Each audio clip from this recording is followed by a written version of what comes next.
أعوذ بالله من الشيطان الرجيم بسم الله الرحمن الرحيم Assalamualaikum warahmatullahi wabarakatuh. Alhamdulillahirrabbilalamin. Assalatu wassalamu ala asrafil anbiya'i wal mursalin wa ala alihi wa sahbihi rasulillahi ajma'in. Rabbi shrah li sadri wa yassir li amri wa hlul 'uqdatam min lisani yafqahu qawli. Alhamdulillah, puji syukur kita ucapkan kehadirat Allah Subhanahu wa taala. Hari ini Allah masih memberikan kesehatan kepada kita semua. Semoga kesehatan ini dapat kita manfaatkan sebaik-baiknya untuk berta'abbudi kepada Allah. Salawat dan salam kepada Nabi Allah Muhammad sallallahu alaihi wasallam. Allahumma sholli ala Muhammad wa ala ali Muhammad. Saudara sekalian, bertemu kembali kita pada kesempatan hari ini. Kita akan mencoba merespon ataupun menanggapi unggahan video suatu berita berkaitan tentang perlakuan yang kembali dilakukan oleh Rasmus Paludan. Pada video sebelumnya saya sudah memposting dan memberikan tanggapan terhadap upaya yang dilakukan oleh Rasmus Paludan yang membakar Al-Quran di depan kedutaan besar Turki di Swedia, ya. Perlu kita pahami dan kita ketahui, sebagaimana yang sebelumnya saya katakan, Rasmus Paludan adalah salah satu tokoh partai sayap kanan, ya, di Swedia. Dia berkebangsaan Denmark. Kali ini dia mengulang kembali perbuatannya membakar Al-Quran di Denmark, ya. Kali ini yang dia lakukan di depan sebuah masjid, di mana dia mengikrarkan dan berjanji, bahasanya begitu, berjanji akan melakukan pembakaran, terus membakar Al-Quran sampai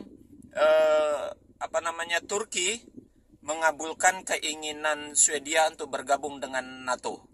Baik saudara, berikut videonya berita tentang Rasmus Paludan yang kembali membakar Al-Quran.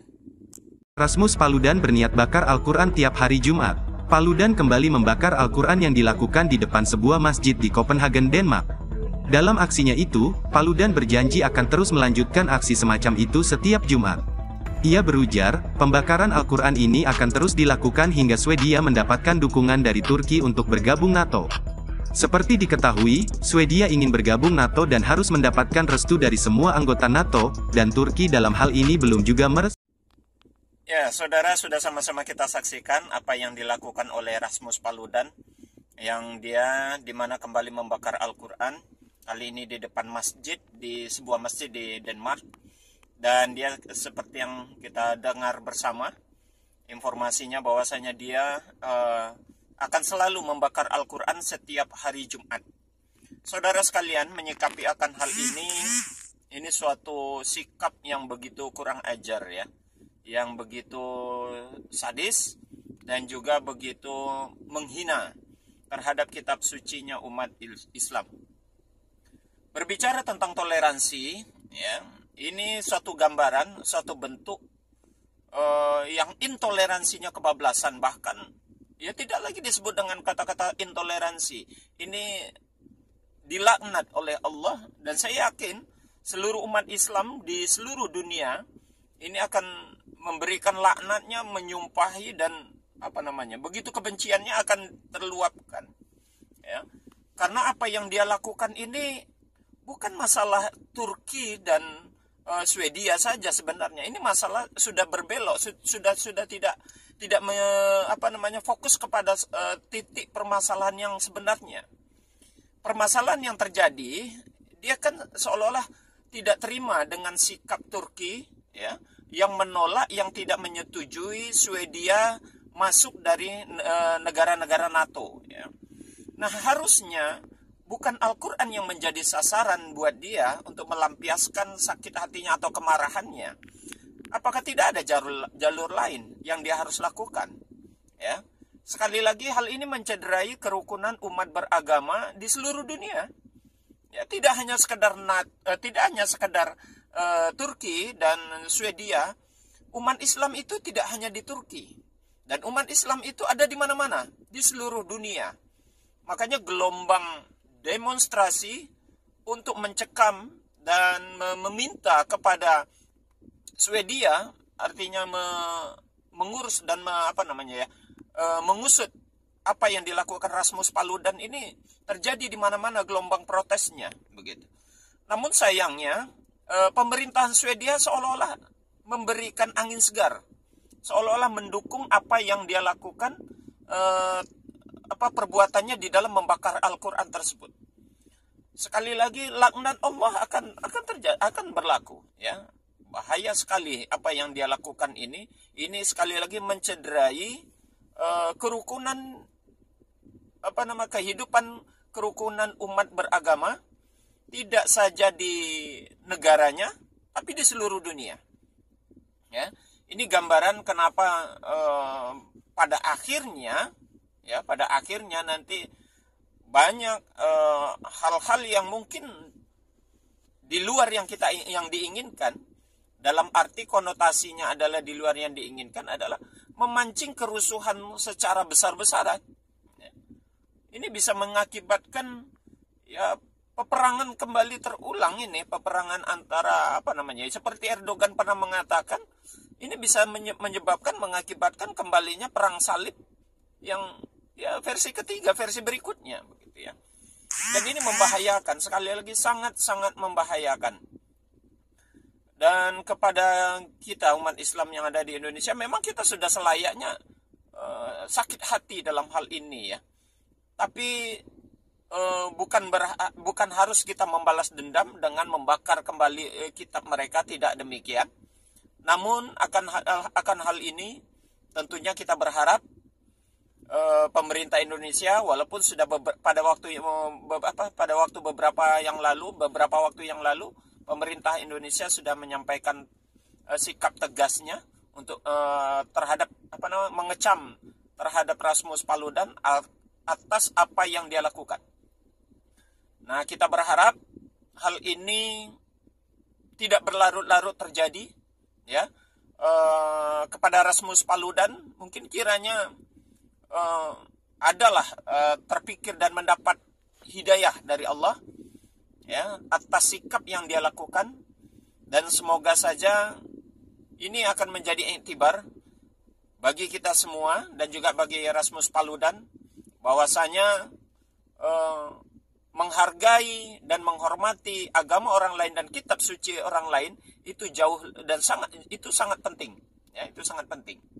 Mendidih rasanya mendengar keputusannya, ya, sikapnya dan apa yang dia lakukan ketika dia membakar Al-Quran. Namun demikian apa mau dikata, kita jauh, dan ini tidak menunjukkan bahwasanya sikap sikap kesatria dan sikap satu orang yang memiliki sikap yang toleransi ini justru memancing kemarahan dan juga memancing keonaran, keributan, bahkan tidak menutup kemungkinan peperangan dan perpecahan. Nah, ini perlu disikapi rasanya oleh negara-negara yang berdekatan di Eropa sana.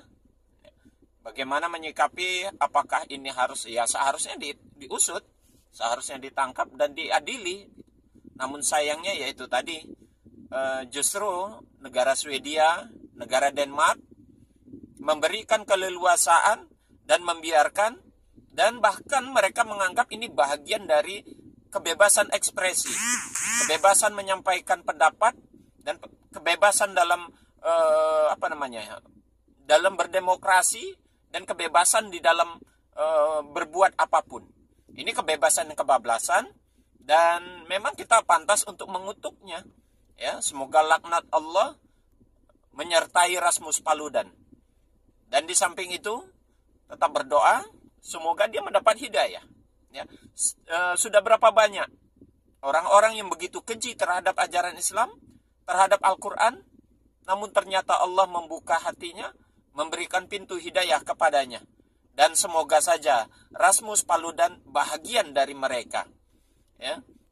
Begitu kebenciannya terhadap Islam, begitu kebenciannya terhadap Al-Quran, sehingga itu yang dia lakukan. Semoga saja apa yang pernah dilakukan oleh Umar bin Khattab sebelum dia menerima Islam, ya, itu terjadi juga kepada hal yang sama seperti Umar bin Khattab melakukan dulu begitu penyerangan kepada Rasulullah, yang pada akhirnya dia menerima Rasul dan bersyahadat menerima Islam dan menerima Allah sebagai Tuhannya. Dan semoga saja itu terjadi kembali kepada Rasmus Paludan. Kebenciannya semoga saja menyandarkan dirinya untuk berpikir ulang, dan sehingga bisa dia menerima kebenaran Islam serta bersyahadat kepada Allah, ya, dan mengakui kebenaran-kebenaran Allah serta mengakui kebenaran Al-Quran.